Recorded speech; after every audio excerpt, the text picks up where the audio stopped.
Hey, good afternoon, Team Interior. Randy Perham here. So, as promised, that I was going to answer questions that was posed on Facebook today. That way, it's kind of compiled and pushed it out to everyone. That way, we can kind of cut back on time when I get on ground and we can discuss other things and just kind of be able to maximize the opportunity to answer questions, have conversations, and what have you. So, the first question: do you intend to uphold your oath to the Constitution if you do take office and hold others accountable to their oath? Yes.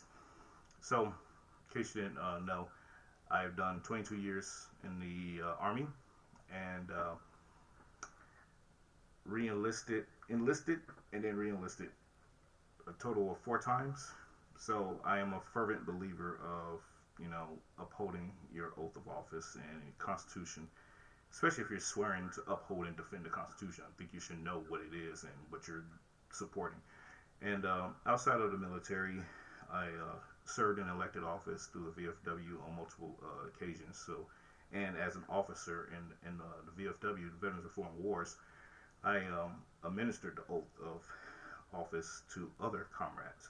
So yes, and I held them accountable to their duties as well. And with holding elected officials accountable, it's very simple. You explain to them what they did. They tend not to agree or continue to do so. Call them out publicly. Let them know, hey, you XYZ is not adhering or upholding their obligation to the Constitution. It's really that simple, in my book, in my opinion, anyways. Um, Next question: do you believe that the oath is a contract with the people and should not be broken or compromised? Yes, absolutely, it is. Once again, going back to you're swearing to support and defend the Constitution of the United States against all enemies, foreign and domestic. So it's an absolute oath. It is a promise that you're going to look out for your neighbors, your friends, your families, and what have you, in defense of them and their liberties and their freedoms. So it's only natural that that will be a contract, whether it's a signed contract or written contract, however you want to put it. You're swearing to support. You're holding an allegiance to yourself, to the Constitution. And I will also caveat with that I also believe that before elected officials do take office, all of them, and I'll even make this recommendation prior to me being sworn in, that everybody sits down together collectively and read the Constitution, read the Declaration of Independence. I'm not going to say read the Federalist Papers and the Anti-Federalist Papers. That's a bit much. You do that on your own time. But the Constitution and the Declaration of Independence, everybody should sit down. But prior to them taking office, prior to them swearing in, they should read it. That way they understand what it is, or getting a refresher as to what it is that they're swearing to. And we have gotten away from that. We absolutely have gotten away from that, because you'll see a lot of people who take office never read the Constitution. They only read bits and pieces of it, but they actually never read it, the entirety, both documents. Never read it. I know people like that. I know people in the military that are like that, and that, quite frankly, is a pet peeve of mine, and it disgusts me, because it's like, how is it that you're swearing to uphold something that you never read? That makes no sense to me. But I digress. Have you read the Constitution, the Bill of Rights, the Declaration of Independence? And I guess this is all one question. How would you work to bring our country back to what it is, what it was intended to be, a constitutional republic? So yes, I have read them all as a political science grad student currently right now. 2 classes left to go. That's kind of a requirement to read all those documents, write papers on them, and everything else. And like I said, not only that, over the years, I constantly visit the Constitution almost on a weekly basis. Matter of fact, I do carry around, on occasion, depending on where I'm at and what's going on, I do carry around the pocket Constitution and what have you, and have to explain things on Facebook to people all the time about the Constitution. So yes, I have read all documents to include the Federalist Papers, which gives a kind of expose of the framework as to how the Constitution was developed. And how would I bring our country back to that? It's um, emphasis and repetition. When you're having that conversation, you have to emphasize, we're a constitutional republic, a constitutional federated republic, but a constitutional republic nonetheless. You have to repeat that, and when it starts getting into people's minds, they're gonna start regurgitating that same thing, and then other people will start catching on to that, start reading what those things mean. What is the difference between a republic? The difference what's the difference between a republic and a democracy? Why do we say democracy? Yes, we have tenets of a democracy within our republic, but we are a constitutional republic versus a democracy. And so it's important to understand the differences between those pillars. You got aristocracy, bureaucracies, monarchies, the whole shebang. There's a whole gamut of systems of government, parliamentary systems, and what have you. So it's important to know the difference and why it is that we are a constitutional republic and not a flat out just baseline democracy. So yes, I would constantly reiterate that to people in discussion when the topic arises, and let colleagues know that when they say, "Oh, they're hurting our democracy," we're a republic. We're not a democracy. We have tenets of a democracy, but overall, we are a constitutional federated republic, and that's how we'll address that. And let's see the next question. Do you believe that any medical treatment, vaccines, should ever be permitted to be mandated in any form or any setting? Would you fight for medical freedom as an inherent human right? Human right. So, this is where we get a little tricky here. Yes, I do fully support the rights of individuals to choose whether or not they want to receive medical treatment. I do. However, I do also understand the necessity.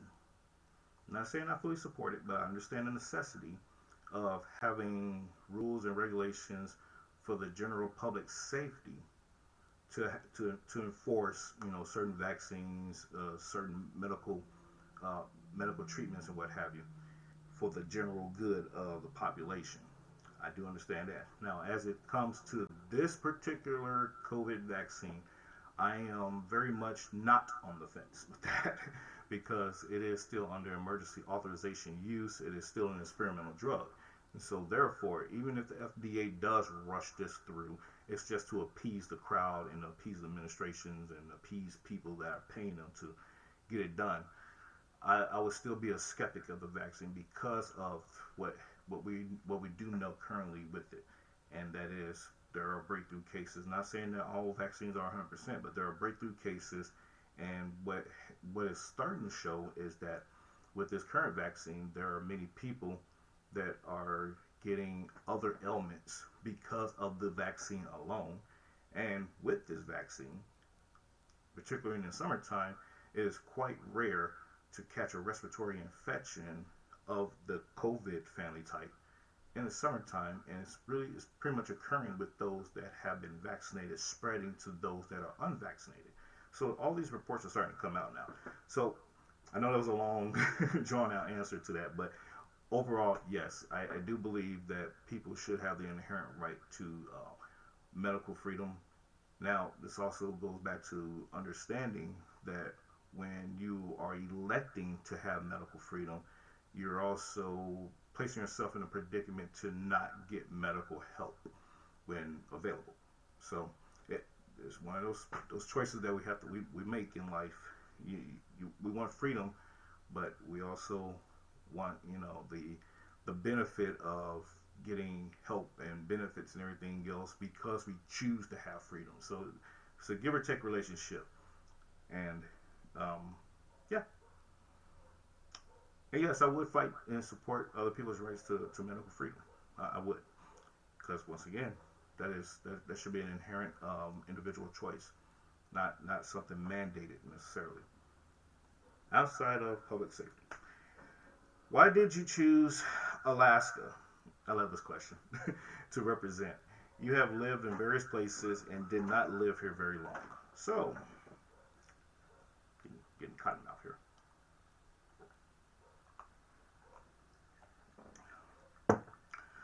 So, I chose Alaska because I love the state. I love the people, the culture, the diversity, the terrain. Everything about Alaska I love. I can't really sit here and say that there's something I did not like about Alaska. I'm a winter baby, so I love the winter. I love the cold. Have I experienced extreme cold weathers? On occasions I have, but nonetheless, I love the cold. So I love the temperature there and everything else. And why did I choose that? That's why I chose Alaska. But when I moved there in 2012, um, I didn't think I was gonna like it. I'll be honest. I'll be honest. It was quite different. And after, I would say, a few weeks of being there, I had a total change of mind, and I was like, yeah, not planning on leaving here. So fast forward to 2015, when I received orders to leave Alaska, I did everything in my power to fight that tooth and nail, to get it deleted and everything else. I opted to even go to Korea for a year to come back, and I didn't. I have never served in Korea my whole career. So I went ahead on into the orders, and I had no choice. So sent us to Maryland, and I was intending on coming back to Alaska after Maryland, and due to failed attempts of retirement, they wouldn't let me retire, and getting promoted in the process of that, I was only there in Maryland for 2 years. They sent me to Italy to work in Naples, and so from there I did that for 3 years. So now I'm back. Long story short, I'm trying to get back to Alaska, but also always had in my heart Alaska in my heart. So I always stayed abreast to what's going on in Alaska, all around Alaska, not just particularly in Anchorage or particularly in Fairbanks or the Valley or Southeast Alaska or the Aleutian Islands or anything like that, or the North Pole. I stayed in tune to everything that's going on all around Alaska over the years, and so living in various places around the world and in the United States, I think it's an advantage to Alaskans to have somebody represent the state that understands not only both state issues, federal issues, and international issues. Because I have lived overseas, served in 3 combat tours in Iraq and Kuwait, so I understand. I understand the geopolitical landscape very well, and the national political landscape, and I understand the state landscape. So it's an advantage to be able to talk legislation and tie those pieces of legislation into all 3 domains and be a service to Alaska for that. And so I would also say that living in Alaska itself should not be a qualifier to represent the state, because I know many Alaskans that never left the little confines that they're located in.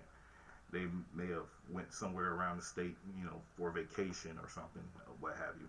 But you're hard pressed to actually find anyone who's traveled around Alaska to understand all of the issues and different things that's going on in those locations, and able to retain, and not even so much retain it, but understand what's going on, and to be able to articulate that outside of your current federal politicians.